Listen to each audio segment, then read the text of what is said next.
What's up, everybody? It's Nick from Who Dat Travel. Now we are doing a special one right now. We're going to do a review of Samburgers.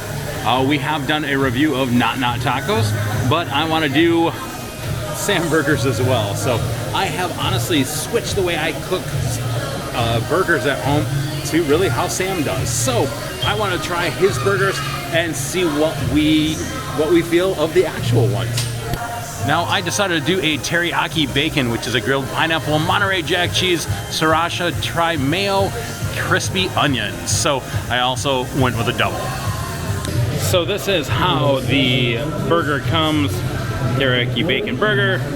And of course, you know, Sam's ugly mug there. And they've got big buns, they cannot lie. So opening it up here.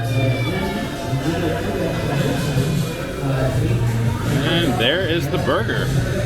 So let's got a nice bun here. I wish it actually had the Sam logo there, but it looks really good. Let's bite into it and see how it tastes. I am 2 bites in, and I do have to say it's a good burger. So far though, Sam, don't be cheap with the sauce. I don't taste any of the sauce, and that makes the burger a little bit dry. Let me have a couple more bites, and I'll tell you how it is.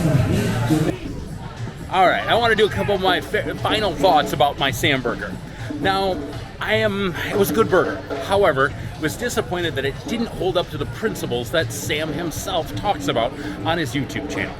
Now, first, don't be cheap with the sauce. Honestly, I didn't taste any of the sauce at all. Second, things need to be seasoned. The onions, not seasoned at all. Next, heat transforms things. Now, the pineapple should have been grilled. It was barely warmed. So you missed that crispiness of that caramelization. None of those principles actually went through, and so I was kind of disappointed.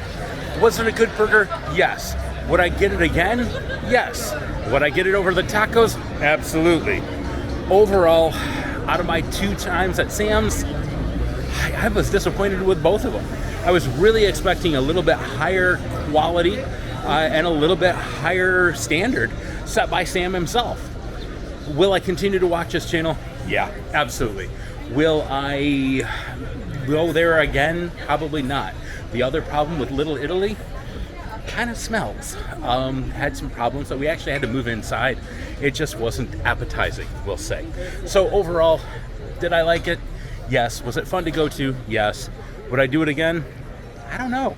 So with that being said, hope you enjoy the review. If it does help you out, give it a huge thumbs up, smash that like button if that's what you're into, and of course, hit the subscribe button. With that being said, I hope everybody has a great day. We'll see you real soon.